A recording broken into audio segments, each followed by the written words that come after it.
नमस्कार दोस्तों, मैं आशीष आर्या आज आपके लिए लेकर आया हूँ बुद्धि लब्धि का वितरण। आज हम पढ़ेंगे बुद्धि लब्धि के बारे में, जानेंगे कि बुद्धि लब्धि क्या होती है और बुद्धि लब्धि का संप्रत्यय किसने दिया या और बुद्धि लब्धि के बारे में हमें किसने बताया। तो आइए देखते हैं बुद्धि लब्धि का वितरण किस प्रकार से होता है और बुद्धि लब्धि का सूत्र किसने दिया। और कहना चाहूँगा वीडियो को लाइक शेयर एंड सब्सक्राइब कीजिए। ऐसी ही वीडियो आपको और भी मिलती रहेगी जो आपके सीटेट के एग्ज़ाम में आपकी बहुत मदद करेगी। सीटेट में, एमपीटेट में और भी अन्य आप टीईटी की एग्ज़ाम दे रहे हैं, सारे एग्ज़ामों के लिए आपके लिए बहुत महत्वपूर्ण वीडियो है, तो ध्यान से देखिएगा। तो पढ़ते हैं। देखो, जो बुद्धि लब्धि का वितरण है या बुद्धि लब्धि के बारे में हमें किसने बताया था, तो बुद्धि लब्धि के बारे में हमें टर्मन महोदय ने बताया था। उन वैज्ञानिक का नाम क्या था? उनका नाम था टर्मन। तो उन्होंने क्या बताया, कब दिया इसका संप्रत्यय? उन्होंने सन 1916 में स्टैनफोर्ड विनय परीक्षण के साथ बुद्धि लब्धि के वितरण की तालिकाएं भी प्रस्तुत की। उन्होंने बताया कि बुद्धि लब्धि क्या होती है और एक मनुष्य की बुद्धि लब्धि कैसी होती है, इस बारे में उन्होंने बताया। कब बताया था उन्होंने? तो ये 1916 में बताया था। ठीक है, स्टैनफोर्ड विनय परीक्षण के साथ बताया था। किसने बताया था? तो ये टर्मन महोदय ने बताया था, जिसमें उन्होंने क्या किया कि विभिन्न बुद्धि लब्धि गुणांकों के लिए बालकों व व्यक्तियों की प्रतिशत संख्या दी, है ना। टर्मन ने जो बुद्धि लब्धि का जो वितरण किया था, उसमें उन्होंने क्या किया कि उसमें उन्होंने बताया कि जो विभिन्न प्रकार के व्यक्ति होते हैं या विभिन्न प्रकार के बालक होते हैं, जो अलग अलग टाइप के होते हैं, उन सभी लोगों की बुद्धि लब्धि क्या होती है या उनकी बुद्धि का जो वितरण होता है वो किस प्रकार से होता है, ये टर्मन ने अपने इस सिद्धांत में बताया था। और आज हम देखते हैं उनकी बुद्धि लब्धि का वितरण कैसा था। तो देखो, उन्होंने क्या किया, उन्होंने बताया कि उन्होंने 60 से अपन शुरू करते हैं, तो ये आपको अच्छे समझ में आएगा और मैं आपको समझा भी दूंगा। चलो ठीक है, शुरू से ही स्टार्ट कर देते हैं हम। तो उन्होंने क्या किया, उन्होंने बताया कि जिसकी बुद्धि 71 से कम हो, है ना। जब बुद्धि लब्धि का उन्होंने एक सूत्र दिया था, उस हिसाब से उन्होंने बताया था कि जिसकी बुद्धि 71 से कम हो, है ना, तो ऐसे कितने लोग होते हैं? तो ऐसे सिर्फ 1% लोग ही पाए जाते हैं। कि प्रतिशत में बताया उन्होंने, प्रतिशत में, कि ऐसे 1% लोग पाए जाते हैं जिनकी बुद्धि 71 से कम होती है। लेकिन वो क्या कहलाते हैं? जड़ बुद्धि कहलाते हैं, इडियट कहलाते हैं। ठीक है, तो ऐसे कितने लोग होते हैं बताया उन्होंने? ऐसे उन्होंने बताया कि 1% लोग ही होते हैं ऐसे जिनकी बुद्धि 71 से कम होती है ना, या जिनकी बुद्धि लब्धि जो होती है, IQ लेवल जो होता है वो 71 से कम होता है। ये बताया टर्मन महोदय ने। इसके बाद उन्होंने क्या बताया कि 71 से 80 जिनकी बुद्धि लब्धि होती है या जिनका IQ लेवल होता है, ऐसे लोग कितने होते हैं? तो लगभग 5% लोग होते हैं ऐसे जिनकी बुद्धि लब्धि जो होती है प्रतिशत में यानी अल्प होती है, कम होती है, जिन्हें डल कहते हैं। ठीक है, तो ऐसे कितने लोग होते हैं? तो ऐसे सिर्फ 5% लोग होते हैं, मतलब 100 में 5 लोग होते हैं ऐसे जिनकी बुद्धि कम होती है, अल्प होती है ना, 71 से 80 तक होती है।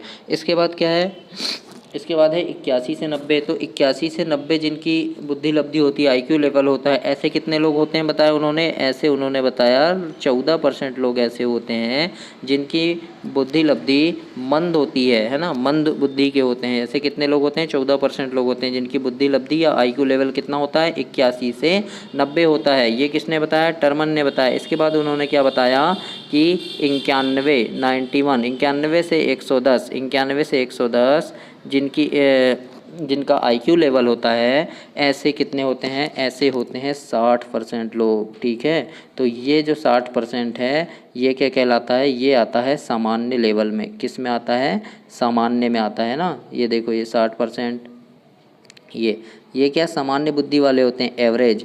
तो एग्ज़ाम में पूछा जाता है कि सामान्य बुद्धि वाले लोग टर्मन के अनुसार कितने % लोग होते हैं? तो ये होते हैं 60% लोग होते हैं सामान्य बुद्धि वाले, है ना, जिनका IQ लेवल कितना होता है? 91 से 110 होता है। उसके बाद आता है 111 से 120। तो 111 से 120 फिर 14% लोग होते हैं जो तीव्र बुद्धि के होते हैं। ठीक है, ये कितने होते हैं? 14% होते हैं। इसके बाद 121 से 140 बताया इन्हें। ऐसे 5% लोग होते हैं जिनकी बुद्धि लब्धि जो होती है, आईक्यू लेवल जो होता है 121 से 140 तक होता है। ऐसे बहुत कम लोग होते हैं, सिर्फ 5%।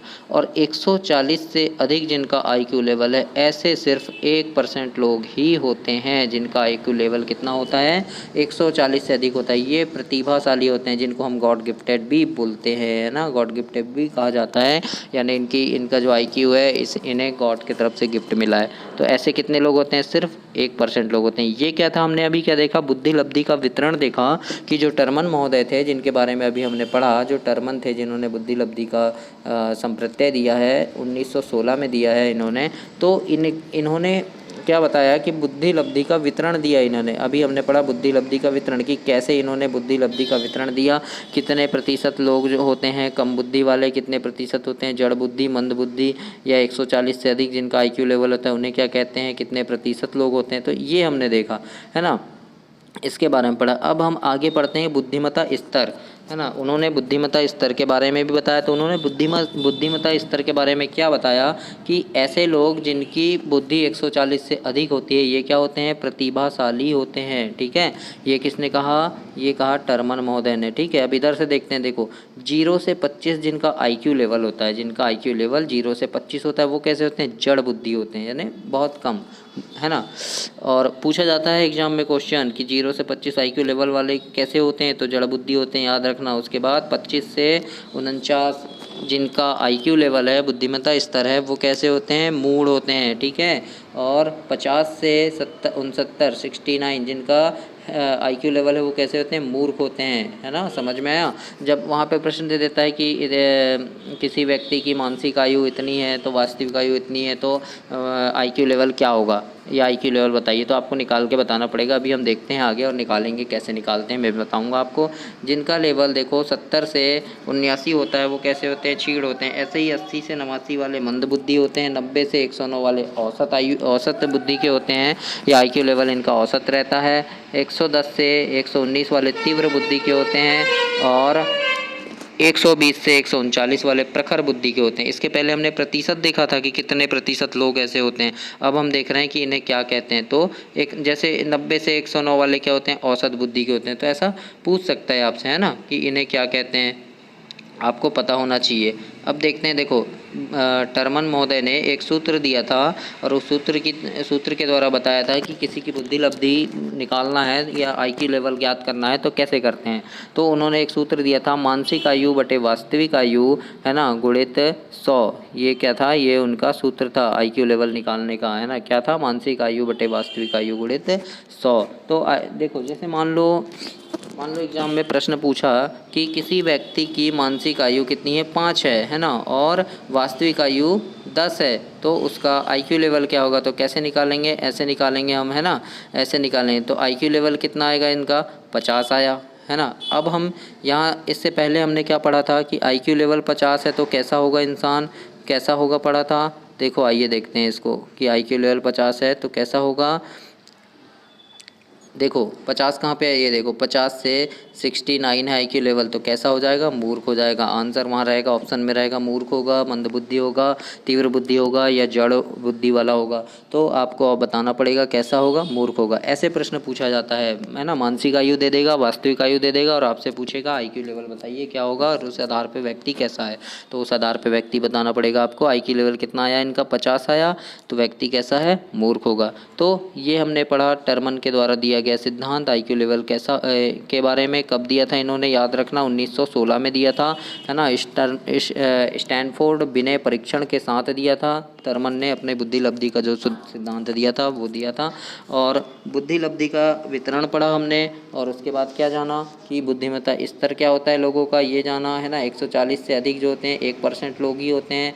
121 से 140 जो होते हैं 5% लोग होते हैं। तो ये क्या था, प्रखर बुद्धि, और जो 1% होते हैं प्रतिभाशाली जीनियस होते हैं, गॉड गिफ्टेड होते हैं ना। तो याद रखना इसमें से भी 1-2 प्रश्न एग्जाम में पूछा जाता है कभी। टर्मन ने सिद्धांत कब दिया था, याद रखना, आपको मैंने बताया है अभी कि टर्मन ने अपना ये जो सिद्धांत है कब दिया था, 1916 में दिया था। इस बात को याद रखना, ठीक है। तो ये था टर्मन का बुद्धि लब्धि सिद्धांत। आशा करता हूँ आपको वीडियो अच्छी लगी होगी और समझ में आया होगा आपको। तो लाइक शेयर और सब्सक्राइब कीजिए और ऐसी ही वीडियो आपको रोज़ मिलती रहेगी। तो मेरा अपना साथ बनाए रखने के लिए बहुत बहुत धन्यवाद आपका।